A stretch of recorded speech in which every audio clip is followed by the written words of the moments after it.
So, good afternoon. I'm joined by Maria Popova. She has been in Fintech almost all her life as a consultant and an analyst, previously with First Annapolis, that's now part of Accenture. And since 2019, she's been with Kempen, a very reputable Amsterdam-based corporate bank, where she is a VP in the Fintech corporate finance team and acts as a scout to look for opportunities and paint a good job in the market space, the Fintech market space. That's what we'll be talking about today. Maria, very welcome. Thanks, Matthijs. All right, so looking back at 2020, what can we conclude from your perspective? Well, I think it's of course been an interesting year for probably every single business globally. But I think what we see in the financial technology space is there's been an acceleration in the trends that we've observed over the past couple of years. I think very simply said, our interactions, including financial interactions, have become increasingly more digital, going online. And I think this is a very short message to basically describe what's going on. As a result of this, I think the financial technology space has enjoyed, significant tailwinds and big investor interest. Yeah, very interesting. We hear similar sounds from our clients. Is there a breakdown into smaller parts of these trends? Yeah, sure. I think if you think about, the factors of success again, I think they have remained similar to what we've seen before. But I think the key themes, for example, in technology have been, of course, user experience. That's not new. It's been efficient orchestration. So when we talk really about the holistic approach to all the tech solutions, it's been, of course, stability and security. And I think just to illustrate it yourself, if we think about how much more demanding we as consumers have become to our e-commerce experience, for example. So if anything goes wrong with a transaction, we're really annoyed. And of course, the services and the infrastructure behind have to be on their toes to support that. I think in terms of the strategy, what we've seen is, as I briefly mentioned, it's really kind of the holistic approach that have become important. I think more and more players are trying not to sit only in the transactional business, but really get closer to the end user. And we see that this is where really the margins are. So we see the emergence of more integrated solutions. Of course, this translates into the importance of partnerships in the fintech space. And I think not unimportantly, cross-border play stays very relevant, especially in Europe, with an important note that in Europe, local market specifics. So I think there's an important note always to keep in mind. Then when players move cross-border, it is important to, take into account the local market characteristics. That's, of course, the culture that's important for your sales.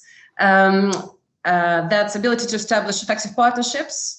That's the product. Product largely varies, and I think we sometimes see that there's an estimation of that element. And of course, regulatory framework plays a role.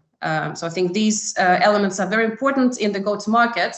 And the last but not least, I think, SME segment has been largely, I think, underserved over the past couple of years. And now there's a realization amongst many players how important the segment is. And of course, there are probably interesting margins to be made there. Yeah, exactly. It's also something we see. But if I summarize that, Maria, growth is still a topic and it's still a boardroom theme from an M&A perspective.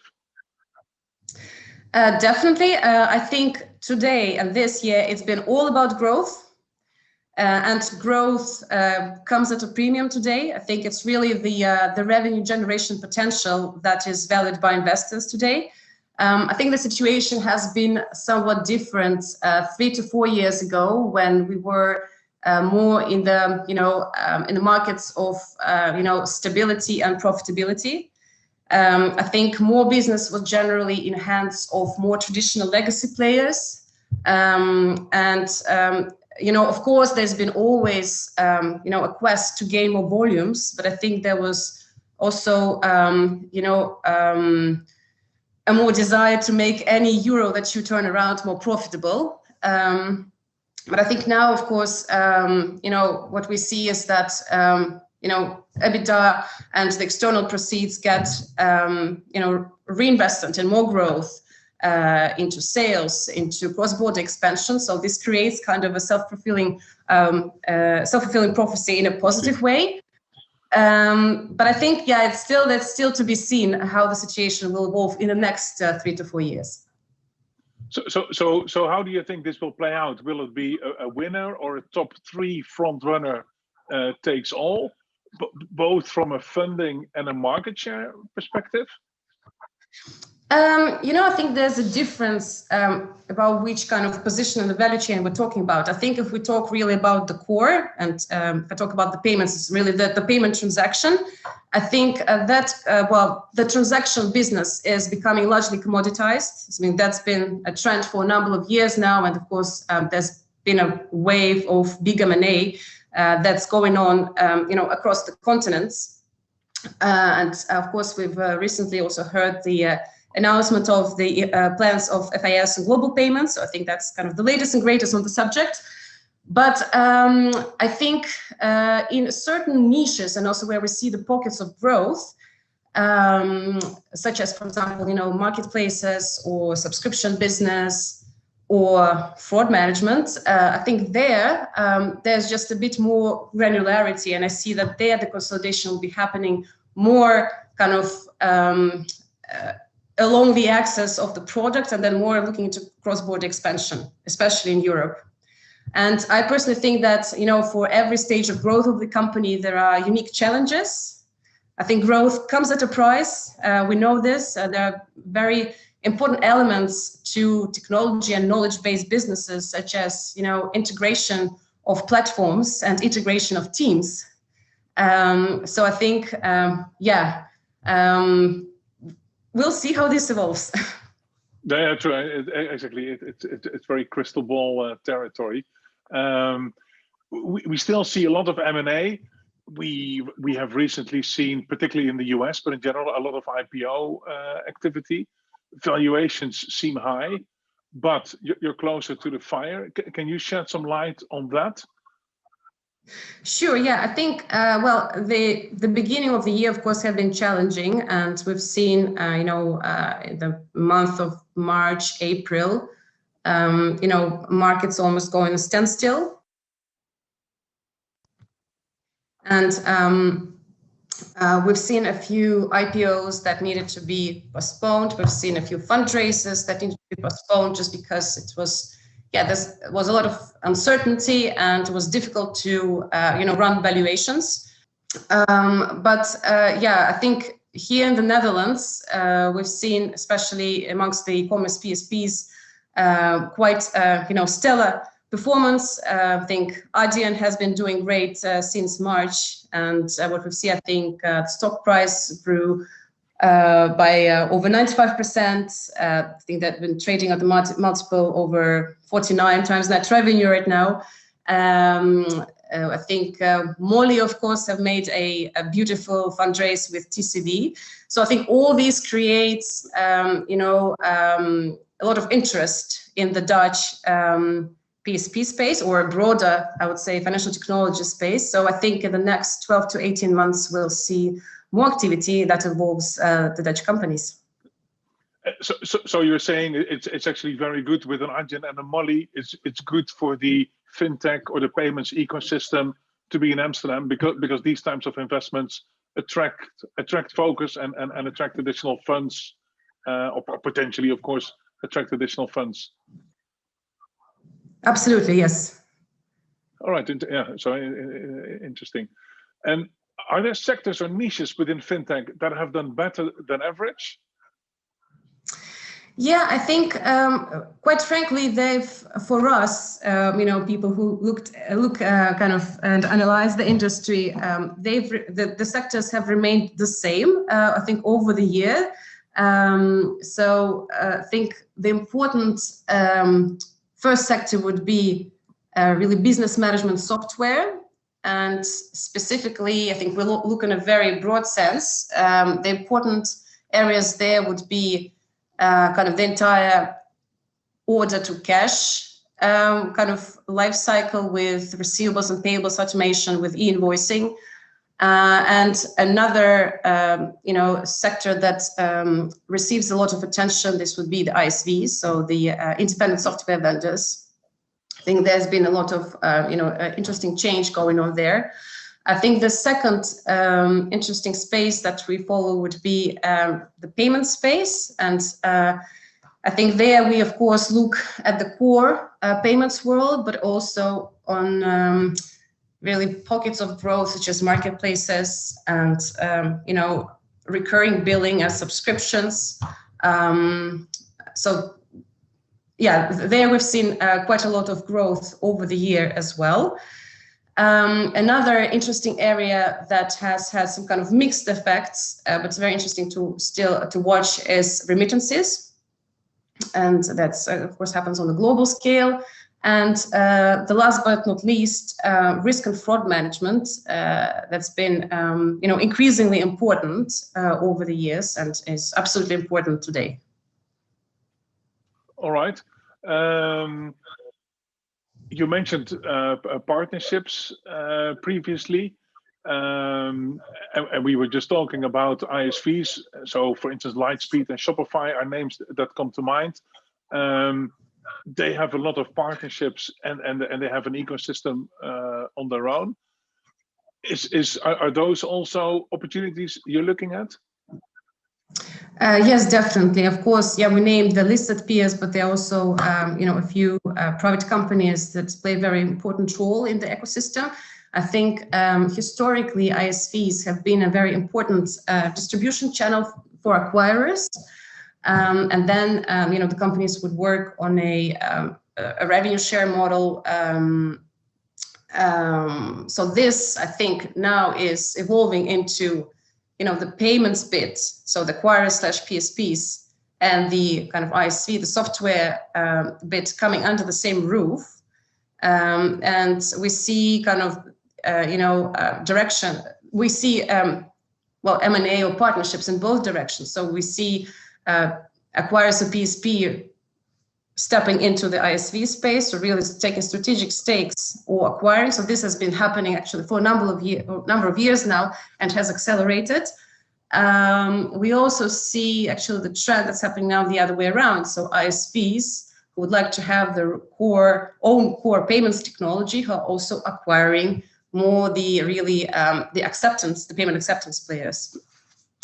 So in reality, what it means, it's ability to capture a bigger part of the payments value chain, and of course, make more interesting margins. And that's extremely important in the context of what we spoke about earlier, that just the core payment transaction is becoming increasingly commoditized.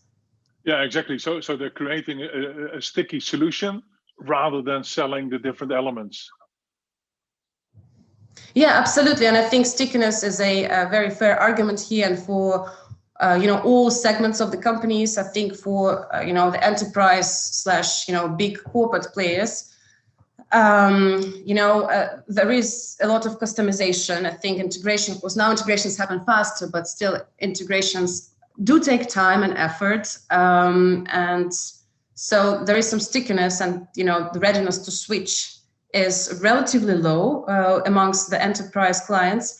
But then also with the SMEs, I think, these are the type of customers that, typically don't have time. Entrepreneurs want the solution to have one touch point, and they want the solution to basically be one-stop shop and do basically everything for you so that you can focus on your core business.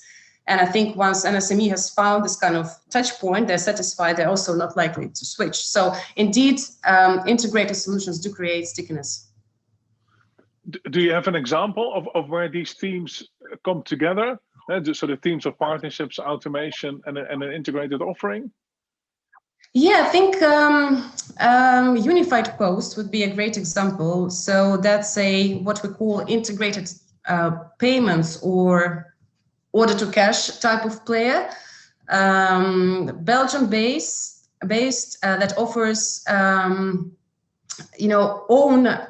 technology in document management, in e-signatures, in identity management, in payments. There's also kind of a dunning element behind. So this really kind of capturing basically the entire order to cash value chain, and then wrapping it up in a vertically specific product to deliver to small and medium customers. So Unified Post serves SME communities, for example, in agricultural business and various other.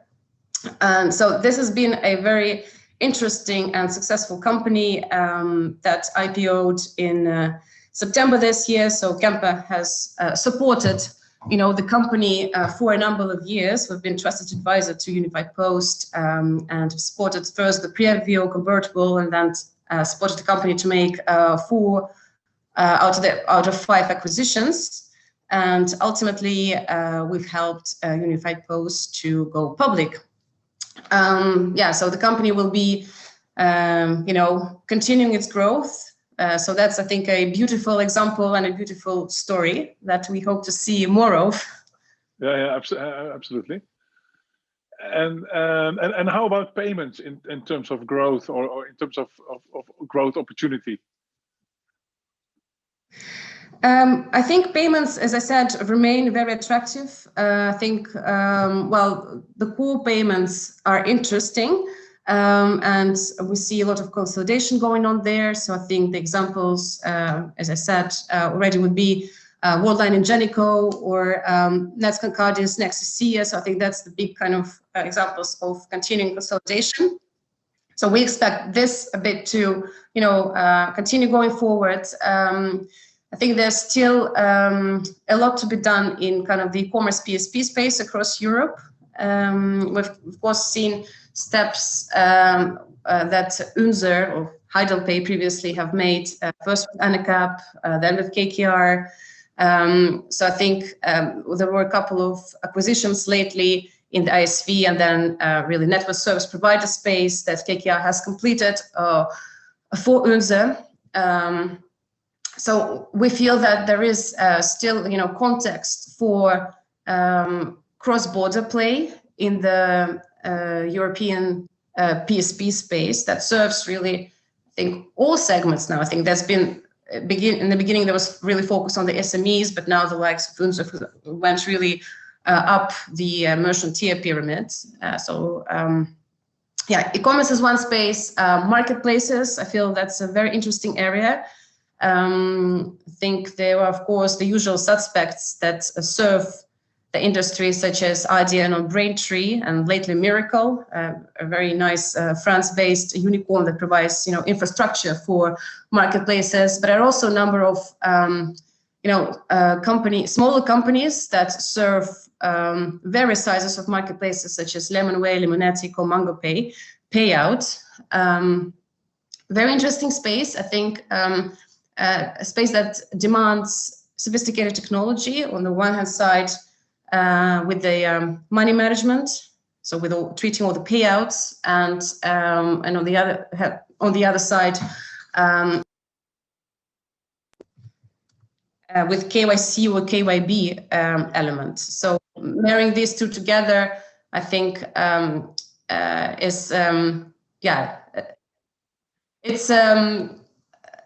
it's quite demanding, I think, for the providers. I think there's a lot of partnerships also that's happening in the space.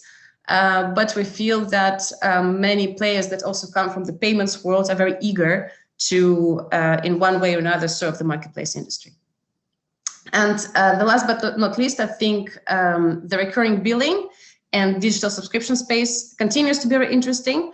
I think just generally the recurring model is attractive.